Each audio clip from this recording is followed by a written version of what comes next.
Bueno, buenas noches, bienvenidos a la presentación de este día. Vamos a revisar lo que es profesionalismo inicialmente y luego vamos a ver lo que es el sistema circulatorio. Profesionalismo es un tema que lleva más o menos desde inicio del año que se agregó al ANCA, al examen del ANCA, o sea, que un material relativamente nuevo y ya lo están preguntando en el examen, ¿verdad? Vamos a ver de qué se trata el profesionalismo. Bueno, vamos a revisar la vestimenta del asistente médico. Algunos de ustedes probablemente ya estén familiarizados con la ropa del asistente clínico médico. Este es básicamente lo que se conoce como scrubs, como la fotografía que ven ahí a mano derecha, es el pantalón y una camisa sobre pantalón. El color podría ser de varios tonos, ¿verdad? Dependiendo del lugar donde ustedes estén trabajando, así será el scrub. Básicamente es un uniforme que se utiliza en el día a día. Algunos empleadores podrían proveerles el scrub mientras estén trabajando, pero la mayoría no lo van a hacer. Y es bueno que cada quien tenga sus diferentes sets de scrubs para la semana y tener tal vez un par de extras como una emergencia, ¿verdad? Entonces, el set de scrub probablemente podría andar entre 30 a $40, el pantalón y camisa, dependiendo de dónde lo compren, por supuesto, pero ese es el precio que yo he cotizado en muchas ocasiones, un set de pantalón, camisa de 30 a $40. Ahora, con el calzado, como ustedes ven ahí en la fotografía de la mano derecha, en la parte superior, el calzado tiene que ser cerrado, ¿verdad? No puede ser un zapato abierto, como la foto que está acá, que un calzado abierto se ve muy cómodo, pero por cuestiones de trabajo se sugiere que sea un zapato cerrado, que sea con una suela antideslizante y ante todo cómodo, ¿verdad? Recordemos que vamos a andar parados mucho tiempo, caminando, entonces el zapato tiene que ser lo más cómodo posible para que no nos interrumpa las labores. También recuérdense que en cuanto al tono del color es ya de escoge individual, si ustedes lo quieren de tono negro, blanco o de otro color, pero también sugieren que sea de un tono de un solo color, ¿verdad? Ahora, lo que es la joyería y el cabello tiene que ser agarrado, puesto hacia atrás, ¿verdad? La joyería tiene que ser muy limitada y aquí aplica el logo que le puse ahí, los menos es más, lo menos posible. En cuanto a las uñas de las manos, recuérdense que estas deben de quedar o estar cortas, más o menos al borde de la yema de los dedos para evitar de esta forma perforaciones de los guantes. Cuando vamos a hacer más énfasis en lo que son los guantes, cuando hablemos de OSHA la próxima semana, que vamos a ver que nos vamos a estar tal vez cambiando guantes muy frecuentes durante el día, entonces las uñas podrían ser un obstáculo para estarnos cambiando guantes, ¿verdad? Entonces, también en algunas circunstancias vamos a necesitar quitarnos los anillos, aretes, cadenas. Recordemos que todos estos artículos de joyería podrían albergar microorganismos y constituirse como una fuente potencial de contaminación cruzada de nosotros hacia los pacientes o nosotros ser contaminados con material potencialmente infeccioso, ¿verdad? Y luego continuar interactuando con otros pacientes e infectar sin querer heridas quirúrgicas o heridas como abiertas, como pueden ser úlceras u otros tipos de heridas, ¿verdad? Entonces también el esmalte de las uñas tiene que ser muy, muy limitado o restringido, ya que con gran facilidad los microorganismos podrían albergarse también en fisuras de los esmaltes. Entonces también, ¿verdad? Otra recomendación es revisarse las manos todos los días para comprobar que no hayan heridas, abrasiones, cortaduras por la mañana y por la tarde cuando ya se retiren del trabajo. Siempre es bueno darse una revisadita en las manos, ¿verdad? Porque vamos a estar lavándonos muchas veces durante el día o utilizando alcohol gel en múltiples ocasiones. y siempre es bueno estarse revisando las manos, ya que realmente son nuestras, después de nuestros pies, son las herramientas de trabajo, ¿verdad? Que nos van a mover y nos van a ayudar a hacer las cosas. Hay que cuidarnos ambos, ¿verdad? Ahora ya en lo que es el profesionalismo, vamos a ver que el profesionalismo viene desde la vestimenta que les hablé del scrub, los zapatos, el cabello, las joyería, todo eso, pero también es nuestra manera de comportarnos en la clínica, ¿verdad? Entonces, la apariencia y la manera de comportarnos es como que el, lo medular de lo que es el profesionalismo, ¿verdad? Por profesionalismo también podría ser nuestra forma de comportarnos en la clínica, ya que recuérdense que vamos a estar prestando un servicio al público todos los días, ¿verdad? Entonces, es comportamiento, apariencia, que proyecta la apariencia profesional muchas veces sin nosotros planearlo, sí proyecta competencia e incrementa la confianza de nuestros pacientes, ¿verdad? Hacia nosotros como profesionales. Entonces, es importante que le pongamos mucha atención a eso, ¿verdad? Cómo lucimos todos los días, cómo nos comportamos para la parte del profesionalismo.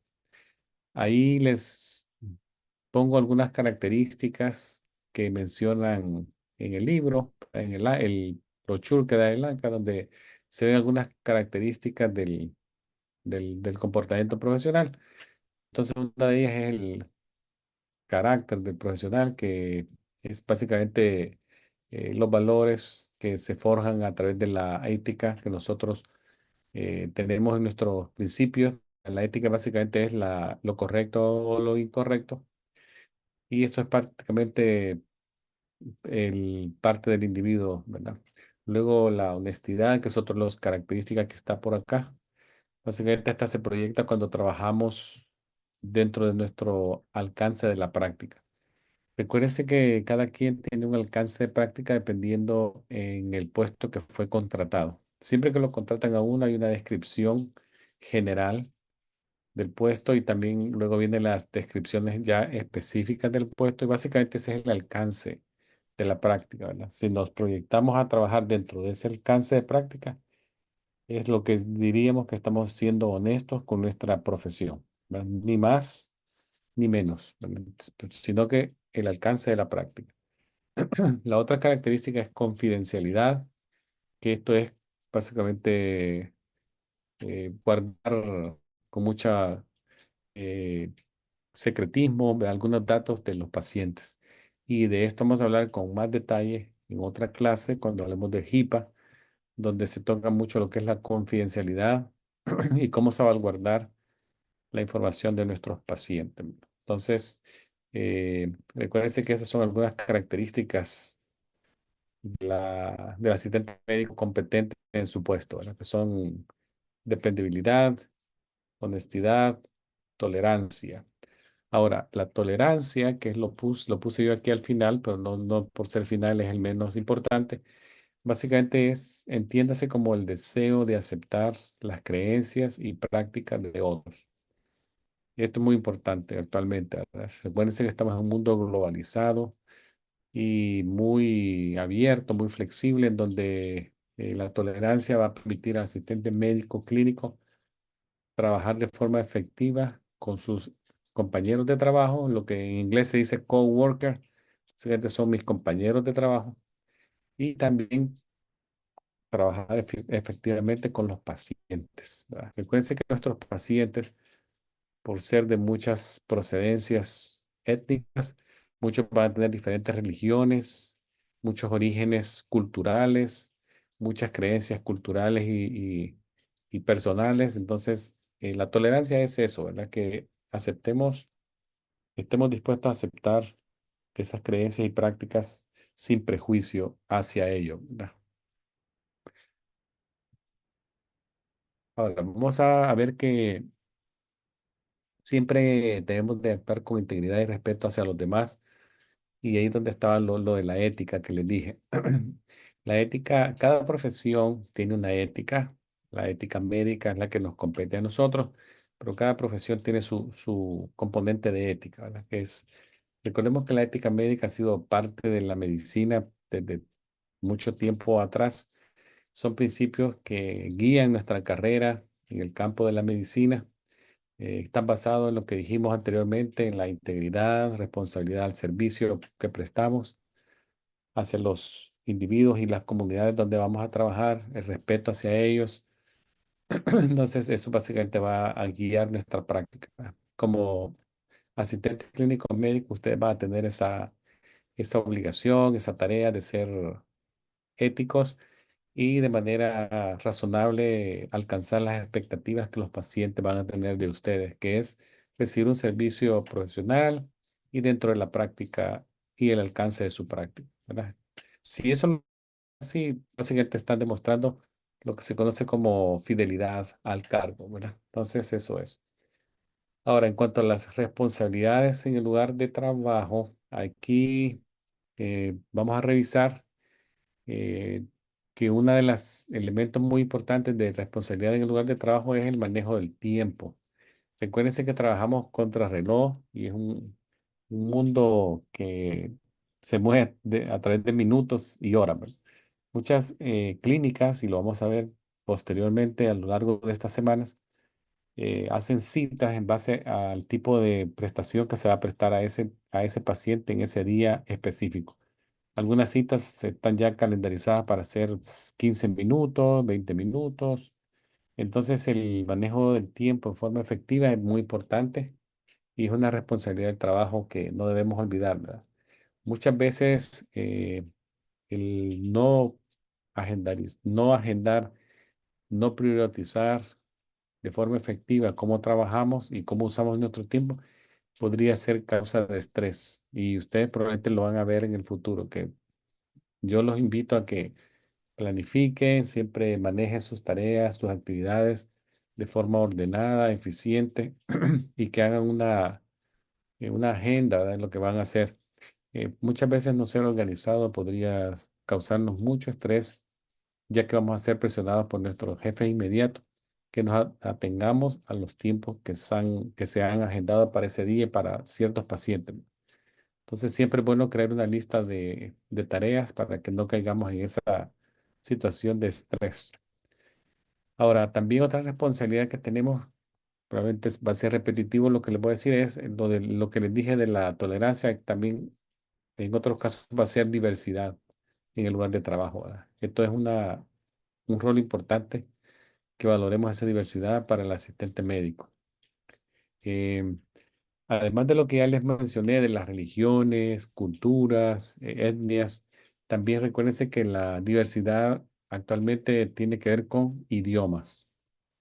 En nuestras clínicas también van a haber diferentes pacientes que hablan diferentes idiomas y eso también implica que ellos tienen diferentes ideas en cómo manejan su espacio personal. Algunas culturas son muy arraigadas en el espacio personal, que no se los invadan, ¿verdad? Algunos pacientes de origen asiático, origen eh, del Medio Oriente, ¿verdad? Tienden a ser un poquito reservados en sus ideas personales en cuanto al manejo del espacio que ellos tienen y de su cuerpo, ¿verdad? No les gusta como parte de su cultura, que los toquen mucho, como uno está acostumbrado a dar una palmada en el hombro, tocar el antebrazo, ¿verdad? Como cuestión de saludo. Mucha gente no, ¿verdad? Entonces debemos de ser muy sensibles a las culturas con las cuales vamos a trabajar, ¿verdad? Especialmente importante es eso, ¿verdad? Ser sensible con las culturas. Y esto lo podemos aplicar en el día a día y en nuestra comunicación para que ésta sea efectiva con ellos, ¿verdad? Ahora, en cuanto al manejo de los conflictos en forma constructiva, vamos a ver que el conflicto en el lugar de trabajo nunca es productivo, ¿verdad? Siempre va a ser contraproductivo. Entonces, siempre tratemos de trabajar con los demás de forma empatética y mostremos no preocupación de que cómo va la cosa, pero sí interés en ayudar a resolver situaciones, ¿verdad? Entonces, eh, siempre hay algunas guías que nos ayudan a minimizar qué podemos hacer, ¿verdad? Y disminuir la situación de conflicto entre nosotros con otros empleados o con personal, ya sea en la parte clínica o personal en la parte administrativa, ¿verdad? Siempre es bueno que nos mostremos muy positivos en esto, seamos profesionales en todo momento, no nos prestemos a alimentar conversaciones negativas de nadie, ¿verdad? No seamos juiciosos en eso, de estar conversando acerca de otras personas. Eh, Algunos le llaman chisme, ¿verdad? No nos prestemos a eso, no hablemos de situaciones en las cuales nosotros no estuvimos involucrados, no opinemos, no hay que asumir nada de que parezca que fue así, pero no fue así. Entonces, si nosotros no debemos ser parte de una situación, mejor retirémonos, ¿verdad? Retirémonos. Si un conflicto eventualmente pudiera salirse de nuestra capacidad de resolverlo entre las dos personas en forma profesional, siempre recuérdense que tenemos al supervisor inmediato, al manager inmediato, a nosotros, que nos podría ayudar en la resolución de estos problemas. Entonces, pongamos límites a nuestra actividad profesional y a nuestra actividad eh, personal, ¿verdad? Profesional separado de lo personal.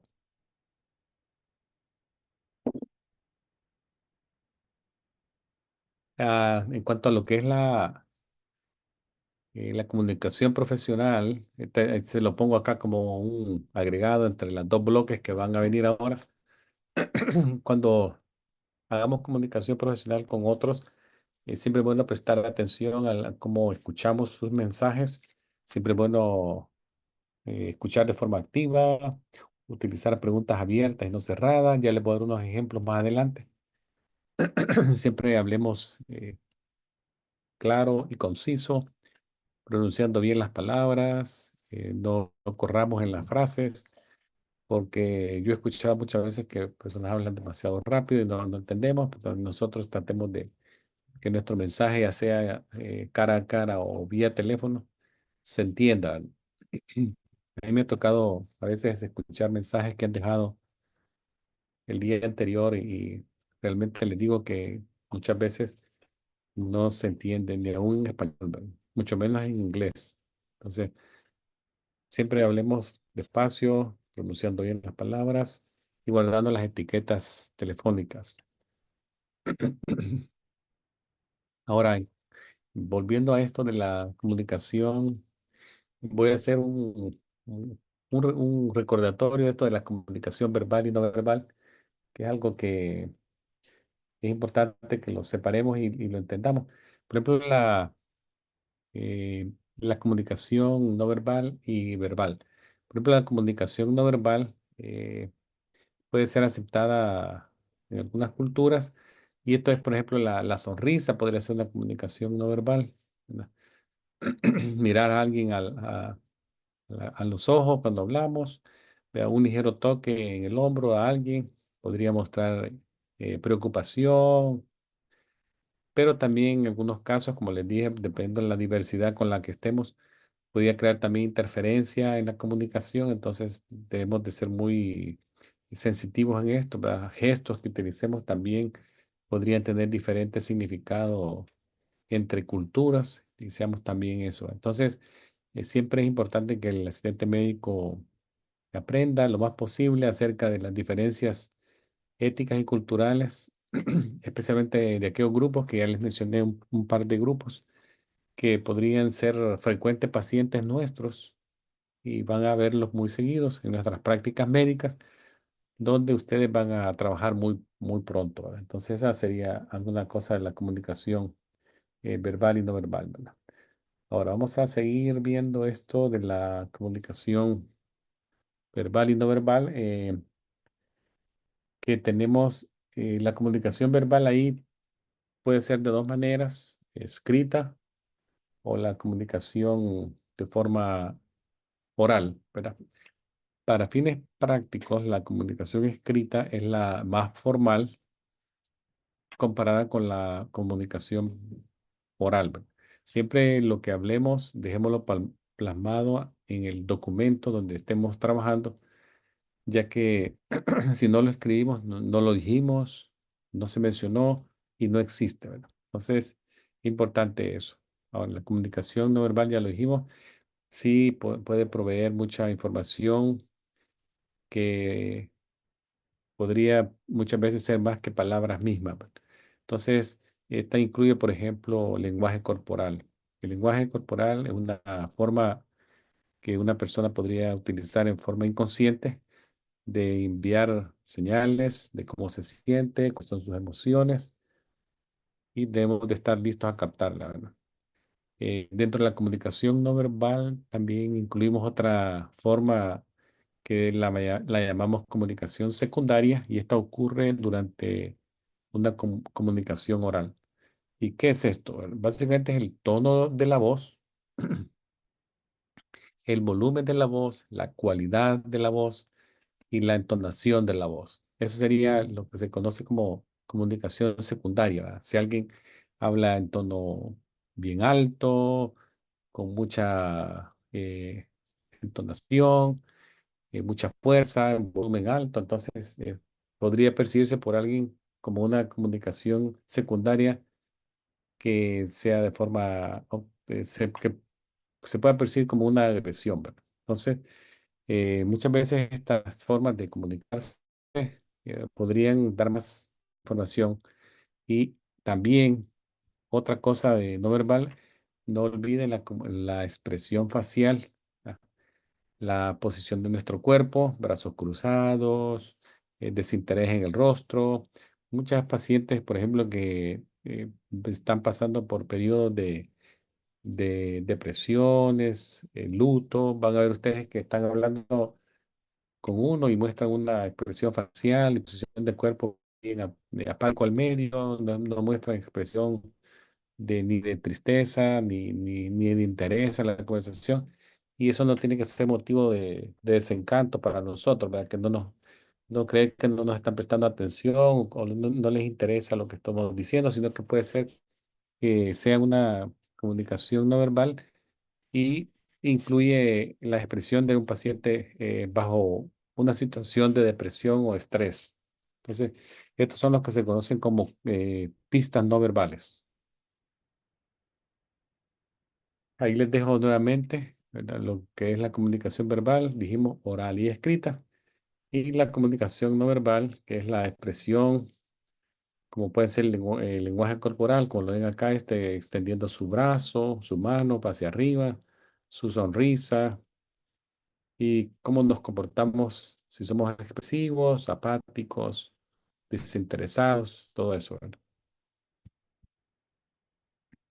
Ahora, la comunicación efectiva con pacientes, familiares de pacientes y el personal de salud profesional, siempre recuérdense con los pacientes, cuando ellos llegan a la oficina, que se introducen con la secretaria, se presentan y arriba de la clínica siempre el paciente eh, debe de saber dos cosas importantes, ¿verdad? Uno es saber que ya nos enteramos que llegaron y les vamos a decir a ellos dónde ir y qué hacer, ¿verdad? Básicamente es saludarlo, ellos se van a identificar, luego le decimos que se siente, que espere, que ya va a ser llamado por el asistente médico, si es en la parte administrativa que está pasando. Y segundo, saludarlo pues de forma inmediata, ¿verdad? Y mostrarnos interesados en su motivo por el que llega. Recuérdense que todo paciente tiene el derecho a ser tratado de forma cortés. El tratamiento que más espera él es que sea de esa manera, independientemente de su estatus social o económico en el momento que llegue a la clínica. Entonces, recuérdense que por HIPAA también el saludo tiene que ser apropiado, no tiene que violar la confidencialidad del paciente. Siempre lo vamos a llamar por su primer nombre, ¿verdad? Cuando lo llamemos, tendría que ser llamado por su primer nombre, ¿verdad? Carlos, María, para que ya él se identifique ya él es el que sigue, excepto que hubiesen dos personas con el mismo nombre. Probablemente vamos a vernos en la situación de complementar forma de identificarlo, el paciente que queremos que pase. Eh, Ahora, en la comunicación efectiva, no olvidemos que en todas las clínicas casi siempre van a tener una recepcionista o una secretaria que se va a encontrar detrás de una ventana con vidrio corredizo, que es la- lo que se está viendo actualmente. Y básicamente esto crea podría crear, ¿verdad? Que esté cerrada la ventana, un ambiente muy impersonal para el paciente, pero muchas veces son guías que la JIPA lo pide, ¿verdad? Que muchas veces están cerradas las ventanas porque la recepcionista no quiere que escuchen conversaciones que está teniendo con personas en tiempo real, que están haciendo citas o agendando o tal vez informándole que el resultado de un examen para que no se escuche, ¿verdad? Entonces, sí es cierto que el vidrio tiene que estar abierto lo más pronto posible para dar apariencia de apertura hacia los demás. Sí, también la JIPA lo exige que las ventanas estén cerradas cuando se va a manejar algún tipo de información personal y que no se escuche el mensaje, ¿verdad? Ahí les muestro también una destreza en la comunicación del asistente médico, que es mirar al paciente al rostro cuando estemos hablando, como lo vemos en esta fotografía. Si ustedes ven, el asistente médico está tratando de guardar una comunicación muy efectiva, viéndola al rostro, guardando buen contacto visual, inclinándose un poco hacia la persona, respondiéndole sus dudas o comentarios, ¿verdad? Utilizando lo que es el parafraseo, que es una forma de mostrar entendimiento, ¿verdad? Cuando repetimos el mensaje de la persona en nuestras propias palabras y de esa manera le mostramos que lo estamos escuchando y ante la duda pedimos clarificación, ¿verdad? Que sería la última idea que puse acá abajo. Podemos pedir que clarificación de alguien o nosotros eh, nos aseguramos que lo que entendimos es el mensaje que el paciente nos quiere decir. También no olviden que no todo es hablar, sino que también el silencio, ¿verdad? Muchas veces se necesita para también ser parte de la conversación, ¿verdad? El silencio es una forma de mandar un mensaje muy poderoso de que estamos escuchando y que estamos interesados en la conversación de esa paciente o el paciente o la paciente. Ahora, aquí les dejo algunos escenarios en cuanto eh, la toma de entrevista, ¿verdad? Cuando damos la entrevista y colección de datos en la historia clínica del paciente, ¿verdad? En cuanto al escenario donde estemos, recuerden que lo ante todo la privacidad y un ambiente confortable para el paciente, ¿verdad? Entonces, la privacidad, la puerta tiene que estar cerrada, ¿verdad? Que es para evitar interferencia de alguien que llegue a querer hablar con nosotros o escuchar.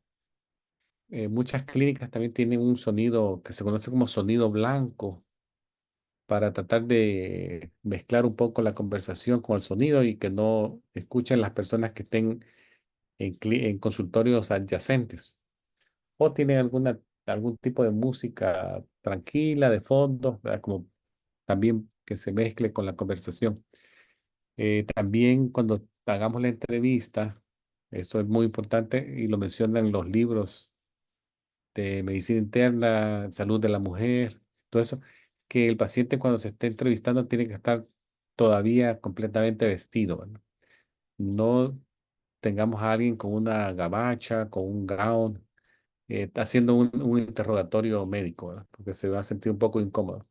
Eso es parte del examen físico ya, ¿verdad? Primero el paciente tiene que estar completamente vestido durante la parte de entrevista y colección de información y luego ya cuando llegue la parte de evaluación, de revisión de sistemas y examen físico, pues ya sí, ¿verdad? Ya podría pasar a la siguiente situación de darle un gown o una gabacha, ¿verdad? Mantener contacto visual, escuchar atentamente, poner al paciente en situación de tranquilidad, todo eso. Y el tono con el que hablemos, ¿no? Eh, También debemos de ofrecer la oportunidad, Si alguien quiere agregar un comentario o a preguntar, que lo haga. Priorizar información. Pacientes, si usted le da la situación de libertad, le va a dar 10 quejas. Pero entonces siempre prioricemos qué es importante para esa visita de ese día. Y demos respuestas a las preocupaciones, ¿verdad? La historia debe de ser construida en la perspectiva del paciente, no del clínico. Tomar información a medida avanzamos, establecer una comunicación con interés. Podría adaptarse en algún momento las historias de clínicas en cuanto a los adolescentes, embarazadas, adultos mayores o pacientes con algún tipo de discapacidad.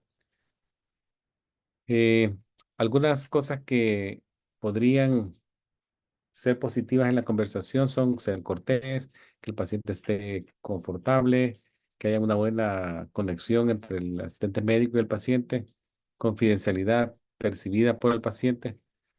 Eh, Ahora, en cuanto a las preguntas abiertas, siempre recuerden que son aquellas que permiten que el paciente agregue información y extienda una respuesta, ¿verdad? También preguntas son directas cuando querramos información puntual en cuanto al dolor, qué tanto le duele, puede gestionar el dolor del 1 al 10 de intensidad, cuánto le duele en intensidad. También podemos facilitarle al paciente, dándole como palabras de estímulo, ¿verdad? Entonces, para que el paciente se exprese en forma segura y tranquila. Reflexionar, lo que se llama repetir lo que hemos escuchado, clarificar, ya lo dije, que si tenemos alguna duda de lo que estamos escuchando, le podemos pedir al paciente que clarifique, ¿verdad? Empatizar, eh, mostrar entendimiento y aceptación de la respuesta, confrontarlo cuando el paciente se puede mostrar un poco, no agresivo, pero inquieto. ¿Verdad? Hay que confrontar al paciente y calmarlo. Algunas barreras para la conversación podría ser enojo, eh, ansiedad del paciente, mucho silencio que no contesta, paciente en estado depresivo también. Podría ser una barrera de la comunicación entre ellos y nosotros. Ahí les dejo algunas técnicas que se conocen como comunicación terapéutica, ¿verdad? El uso del silencio, ya lo mencioné, que es una práctica muy efectiva de mostrar interés y dar pausas para que el paciente se exprese. Suministrar guías generales, generales, no que sean como guiando la conversación, sino generales, ¿verdad? ¿Qué tal se siente?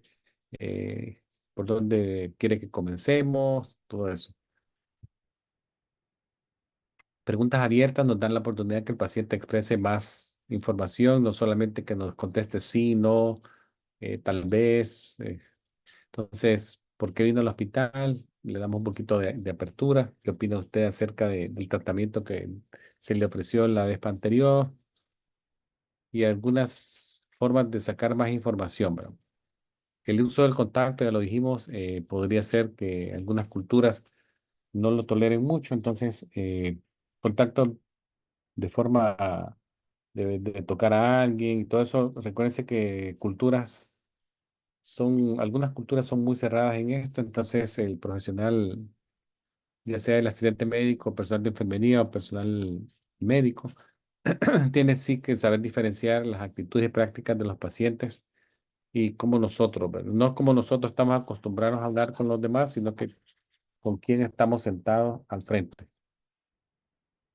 Parafraseo, ¿verdad? Que se transmitir de manera profesional que le estamos escuchando y lo que hemos entendido, ¿verdad? Aclaración cuando necesitemos explicación de algo. Suministro de información cuando estemos cerrando conversaciones, podemos dar información al paciente. ¿Dónde está la terapia física? ¿Verdad? La terapia física le dejó el doctor, se encuentra en este mismo edificio, en la habitación 305, al tercer nivel, para darle información. Su próxima visita va a ser dentro de un mes para darle seguimiento y discutir los exámenes que se van a tomar el día de mañana. Estamos solicitando información general. Enfoque cuando necesitemos poner una intención puntual de un desarrollo de un tema que nos está prestando dificultad tocarlo, entonces lo enfocamos y el paciente se expresa con mayor especificidad en cuanto al tema, ¿verdad? Reflexión, resumen y planificación. Siempre hacemos un resumen y a cierre de la conversación. Recuérdense que el asistente médico va a ser el que abre la cita y muchas veces el que cierra la cita, ¿verdad? Cuando ya el médico se retira, el asistente médico resume lo que pasó y le da la última eh, plática al paciente. Entonces, esos dos momentos son muy importantes que ustedes los tomen en cuenta y los traten de utilizar de la mejor manera. Ahora, ya saliendo de la comunicación terapéutica con los pacientes, vamos a ver comunicación de tipo comercial con otras empresas que trabajan con la clínica de nosotros.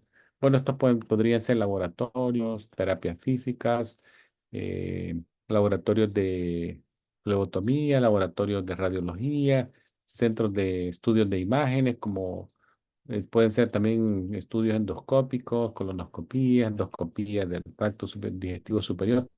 Entonces, el asistente médico va a tener estas conversaciones, ya sea de forma verbal, a través del teléfono, o en forma escrita a través de carta, ¿verdad? Entonces, es muy importante que lo hagamos de la mejor manera y en forma profesional, ¿verdad? Ahora, en cuanto a la etiqueta telefónica que les mencioné al principio, que podría ser una forma de comunicación comercial y con pacientes. Cuando hablemos al teléfono, siempre no olviden identificarse ustedes mismos con el que está llamando, ¿verdad? Entonces, eh, démosle una atención a la persona que llama y mostremos interés de saber qué quiere ella de nosotros y que estamos dispuestos a ayudarla lo más posible, ¿verdad? Entonces, escuchemos sin interrumpir a esa persona, dándole alternativas razonables en cuanto le dije en la comunicación que de preguntas abiertas y todo eso. Y ya cuando contestemos, demos mensajes concisos y claros, ¿verdad? Entonces, en cuanto a la contestación de un teléfono, lo más posible tiene que ser al tercer repique, así son los expertos, ¿verdad? Tiene que contestarse al teléfono al tercer repique y de forma inmediata, si es necesario colocar al paciente en una espera, dígale que lo vamos a poner en una espera y si está decidido a irse a espera, ¿verdad? Y cada 30 segundos, si es posible, estarle preguntando si puede seguir esperando, no es de dejarlo ahí esperando 5 o 10 minutos, ¿verdad? Que pasa muy frecuente eso. Nunca nos mostremos enojados, agresivos con el que llama, que guardar la calma. Recuerden que muchas veces la llamada de teléfono es el primer contacto de ese paciente con la clínica y si dejamos una mala impresión del día uno, casi que probablemente ese paciente no va a volver a hablar, ¿verdad? Aquí les dejo algunas cosas de confidencialidad que ya lo mencionamos al principio, lo que les dije de la ventana corrediza, que muchas clínicas van a ver ustedes que así se ven desde la sala de espera, a estas ventanas corredizas de vidrio que lo ideal es que estén abiertas para mostrar apertura del paciente que quiera llegar a hacer alguna pregunta, pero también en momentos de intercambio de ideas de la recepcionista o el asistente médico que llegue a esta zona a hablar, siempre es bueno cerrarla, ¿verdad? Acá les dejo una imagen de la persona que está hablando al teléfono con información y tiene un paciente a menos de 3 pies, ¿verdad? Siempre que esto suceda, hay que mandar a este señor a sentar y toda la atención va a estar al teléfono y a la pantalla. Y ya cuando se desocupe esta persona, ya puede llamar al paciente, como se ve en esta imagen, ¿verdad? Que ya la persona que está al teléfono acá ya dejó de conversar, tenía otro paciente sentado a distancia y un paciente frente a ella.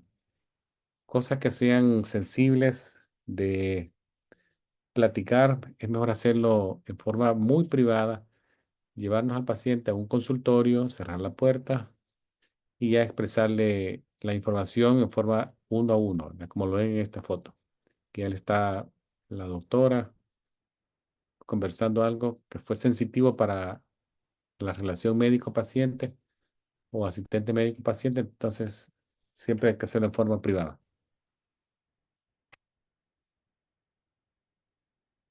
La etiqueta telefónica lo mencionamos hace recién un par de diapositivas atrás. Contestar prontamente y amable, contestar al tercer repique, si tenemos que dejarlo en espera cada 30 segundos, preguntar si puede seguir y mostrarnos siempre atentos, no agresivos ni aireados, ¿verdad? Bueno, esta es la información que les traía de profesionalismo. Si ustedes ven, básicamente es comportamiento y apariencia personal en la clínica. No sé si tienen alguna pregunta. Voy a cambiar la presentación. Puede ser que surjan muchas dudas ahora. Estoy acá para... Ok, profesor, sí, vamos a hacer el cambio de cualquier pregunta, pues a la orden, pueden hacerla.